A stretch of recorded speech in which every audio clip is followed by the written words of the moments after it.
की, भारत माता की। Chief of army staff general Upendra Dwivedi, defence secretary Shri Rajesh Kumar Singh, Indian army के सभी कमांडर्स एवं अन्य अधिकारीगण और मेरे बहादुर जवानों, आज जैसलमेर में आप सभी अधिकारियों और जवानों के साथ बड़ा खाना में शामिल होने का मुझे अवसर प्राप्त हुआ है। इससे मुझे सुखद अनुभूति हुई है। साथियों, मैं तो समय समय पर आप सबसे अलग अलग स्थानों पर मिलता ही रहता हूं, लेकिन बड़ा खाना के माध्यम से आप सबसे मिलना हमें हमेशा हमारे लिए एक विशेष अनुभव होता है। और आज का यह अनुभव भी और भी विशेष इसलिए हो जाता है क्योंकि आज हम सब जैसलमेर की वीर भूमि पर यहां एकत्रित हुए हैं। साथियों, जब भी जैसलमेर का जिक्र आता है तो इस शहर की खूबसूरती और यहां की रेत के साथ साथ यहां की वीरता, यहां की बहादुरी की भी चर्चा होती है। यह वही धरती है जहां 1971 में लोंगेवाला का युद्ध लड़ा गया था। जब पाकिस्तान ने लोंगेवाला बॉर्डर पोस्ट पर आक्रमण किया तो उस समय हमारे सैनिकों की संख्या वहां पर भी काफी कम थी, लेकिन जंग में सिर्फ संख्या मायने नहीं रखती है।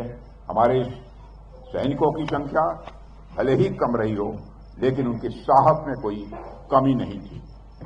जब तक अगली सुबह उन तक मदद नहीं पहुंचाई गई, तब तक उन्होंने पूरी रात लोंगोवाल की चौकी को थामे रखा और फिर जब सुबह हुई तो जैसलमेर से उड़ान भरते हुए भारतीय वायुसेना के बहादुर पायलटों ने दुश्मन की टैंकों की कतारों को राख में बदल दिया। साथियों, जैसलमेर की इस धरती ने ऐसे अनेक पराक्रम देखे हैं। यहां की रेत के एक एक कण हमारे सैनिकों के शौर्य की गवाही देते हैं। ऐसे वीर भूमि पर अपने वीर सैनिकों के साथ बैठकर आज मुझे भोजन करने का अवसर प्राप्त होगा। मैं मानता हूं यह मेरे लिए सम्मान की भी बात है और साथ ही साथ हमारे लिए यह गौरव का भी विषय है। साथियों, आप सब तो जानते ही हैं कि बड़ा खाना की यह परंपरा बहुत ही पुरानी है। यह न जाने कितने सालों से चली आ रही है। इस परंपरा को अब तक चलते रहने का कारण यही है कि यह परंपरा हमें एक संदेश देती है कि हम में से चाहे कोई मंत्री हो, कोई अधिकारी हो, फिर कोई सैनिक हो, हम चाहे किसी पद पर हों, लेकिन अल्टीमेटली हम सभी एक ही परिवार के अंग हैं। बड़ा खाना में आप सबके साथ भोजन करना यह भी संदेश देता है कि हम अपने पद से कहीं बढ़कर एक परिवार हैं।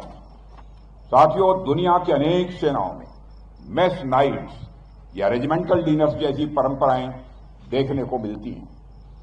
वे भी अपने सैनिकों के बीच एकता, अनुशासन और भाईचारे की भावना को मजबूत करने का ही माध्यम होती हैं।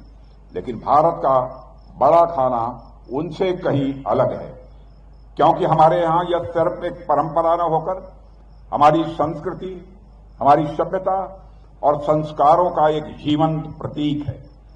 हमारे यहां सामूहिक भोजन की परंपरा यह बहुत पुरानी है। प्राचीन समय में भी किसी समारोह में ऋषि हों, स्वामी हों, सैनिक हों या फिर सेवक हों, किसी उत्सव में सब एक बराबर होते थे। यही भावना आज भी बड़ा खाना में जीवित है, जहां कमांडर और सोल्जर्स साथ साथ भोजन साझा करते हैं, एक ही साथ बात करते हैं, हंसी मजाक करते हैं और यह फील करते हैं यह सेना नहीं है, यह एक परिवार है। बड़ा खाना कोई खाने भर का आयोजन नहीं है, यह दिल जोड़ने का मैं मानता हूं कि यह एक अवसर है। साथियों, हमारी जो सेनाएं हैं या फिर बीएसएफ समेत जितने भी सिक्योरिटी फोर्सेज हैं, हर जगह अलग अलग धर्म, जाति, अलग अलग भाषाएं बोलने वाले तथा अलग अलग प्रदेशों के लोग हैं। तमाम विविधताएं हमारी सेनाओं और सुरक्षा बलों में देखने को मिलेंगी। बड़ा खाना के अवसर पर यह तमाम विविधताएं एक ही थाली में दिखने लग जाती हैं। इसलिए यह अवसर किसी भी समारोह या डिनर से कहीं ऊपर है। साथियों, आज हम सब जिस स्थान पर यहां एकत्र हुए हैं, यह पूरा क्षेत्र अपने आप में कितना महत्वपूर्ण है, कि आप सबको बतलाने की आवश्यकता नहीं है। बॉर्डर एरिया होने के कारण यह रीजन सेंसिटिव भी है। बीते कुछ वर्षों में सरकार ने बहुत ही बड़े स्तर पर बॉर्डर एरिया में डेवलपमेंट एक्टिविटीज को भी प्रारंभ किया है। अब जैसे जैसे इस क्षेत्र में विकास होगा वैसे वैसे आप सबके लिए चीजें और आसान होती जाएंगी। एक और बात, यह क्षेत्र पाकिस्तान बॉर्डर के पास है, इसलिए बहुत ज्यादा कंफर्ट जोन में तो कभी नहीं आया जा सकता, हमें अलर्ट रहना ही होगा। हालांकि अभी कुछ दिन पहले ऑपरेशन सिंदूर के दौरान पाकिस्तान को ठीक ठाक डोज दे दिया गया है। अब कुछ भी हरकत करने से पहले वह 100 बार सोचेगा, और अगर पाकिस्तान ने दोबारा कोई हरकत किया तो उसका परिणाम क्या होगा यह पाकिस्तान को भी अच्छी तरह से पता है। क्योंकि ऑपरेशन सिंदूर साथियों अभी खत्म नहीं हुआ है, उसे सिर्फ स्थगित किया गया है। लेकिन फिर भी मैं यह कहूंगा कि हमें हर तरीके से हमेशा अलर्ट रहने की आवश्यकता है। साथियों, ऑपरेशन सिंदूर की जब चर्चा होती है तो मुझे गोस्वामी तुलसीदास जी के रामचरितमानस का एक प्रसंग याद आता है। अंगद रावण के दरबार गए हैं, दोनों के बीच संवाद होता है। अंगद रावण को भावी युद्ध के बारे में आगाह करते हैं, चेताते हैं, वार्निंग देते हैं। अभिमानी रावण कहता है, युद्ध आदि की चिंता मैं नहीं करता हूं, तुम्हारी सेना में सब बानर भालू हैं, लड़ने वाला है कौन, तुम्हारे यहां योद्धा है कौन? हां, यह जरूर है कि है कपि एक महाबलशीला, यानी एक बंदर जरूर है जो बड़ा बलशाली और बड़ा महान है। उसने कुछ दिन पहले लंका जला दी थी, बाकी और कौन है तुम्हारे यहां जो हमें चुनौती दे सके। इस बात पर अंगद को हंसी आ जाती है। अंगद कहते हैं, ऐ मूर्ख रावण, जो अति सुभट सराहे हूं रावण, जो सो सुग्रीव केर लघुधामन, चलई बहुत सो वीर न होई, पठवा खबरी लेन हम सोई। यानी हे रावण, जिसको तुम बहुत वीर और बलशाली कह रहे हो, वे तो कोई वीर नहीं हैं, वह तो बस इधर उधर कूद फांक करते रहते हैं। उसे तो हमने बस खबर लेने के लिए भेजा था और वो लंका का काम तमाम कर गया। तो सोचो, जिस दिन असली योद्धा लोग आएंगे उस दिन तुम्हारी गति क्या होगी। साथियों, ऑपरेशन सिंदूर में भी मैं समझता हूं कि हमारे पायलट्स ने तो बस हालचाल ही लेना चाहा था और थोड़ी ही देर में उन्होंने पाकिस्तान की यह गति कर दी। कभी उन्हें दलबल के साथ पूरा मौका मिला तो पाकिस्तान का क्या हश्र होगा यह बताने की जरूरत नहीं है।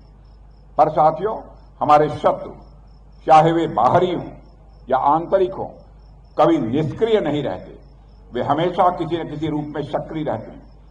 ऐसे में हमें उनकी गतिविधियों पर लगातार पैनी नजर बनाकर रखनी ही होगी तथा उसके अनुसार उचित और प्रभावी कदम भी उठाने होंगे। साथियों, हमारा लक्ष्य पूरी तरह से स्पष्ट है। 2047 तक हमें भारत को एक विकसित और आत्मनिर्भर राष्ट्र के रूप में स्थापित करना है। स्वाभाविक है, इस लक्ष्य की प्राप्ति में हमारी सेनाओं की भूमिका अत्यंत महत्वपूर्ण होने वाली है। आप केवल सीमाओं के रक्षक नहीं हैं, बल्कि इस राष्ट्र के निर्माण के अग्रदूत भी हैं।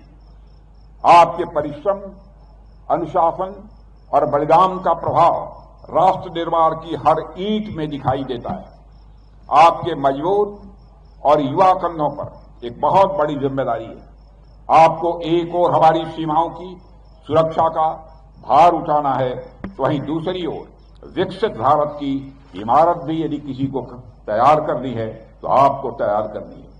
मुझे विश्वास है कि लोहे जैसे आपके कंधे इस राष्ट्र निर्माण का भार न केवल सहजता से उठाएंगे बल्कि उसे और सुदृढ़ भी बनाएंगे। साथियों, यह सदी हमारी है, आने वाला वक्त हमारा है। प्रधानमंत्री जी के मार्गदर्शन में हमने जिस प्रकार से आत्मनिर्भरता की ओर कदम बढ़ाया है, मुझे पूरा विश्वास है कि हमारी सेना भी आने वाले समय में निश्चित रूप से दुनिया की सर्वश्रेष्ठ सेना होगी। मुझे यह विश्वास है कि कि आप लोगों के सहयोग से हम इस उद्देश्य को भी जल्द से जल्द प्राप्त कर लेंगे। साथियों, भारतीय सेना की 12 इन्फेंट्री डिवीजन जैसलमेर द्वारा विकसित शौर्य वन को आज देखकर मुझे बेहद सुखद अनुभूति हुई है और स्वयं मैंने अपने को गौरवान्वित महसूस किया है। शौर्य वन एक अनूठा स्थल है जो हमारी राष्ट्र की सैन्य विरासत को जीवंत श्रद्धांजलि के रूप में समर्पित है और कुल 5 एकड़ क्षेत्र में फैला हुआ यह उद्यान 500 से अधिक प्रजातियों के 14,500 से अधिक पौधों से सजा है। इस स्थल को आपने देखा होगा, इसलिए विस्तार पूर्वक इसकी मैं चर्चा नहीं करना चाहूंगा, लेकिन अपने आर्मी चीफ जनरल उपेंद्र जी द्विवेदी से मैं चर्चा कर रहा था कि सचमुच इस प्रकार के कुछ केंद्र हिंदुस्तान के दूसरे राजधानियों में भी अथवा प्रमुख स्थानों पर स्थापित किए जाने चाहिए। आज यहां आकर और उस शौर्य स्थल को देखकर भी मुझे बहुत ही अच्छा लगा है।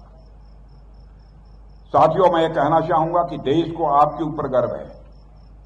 आपके समर्पण और शौर्य से ही यह राष्ट्र सुरक्षित है और आपकी निष्ठा से ही इसका भविष्य उज्जवल बनेगा।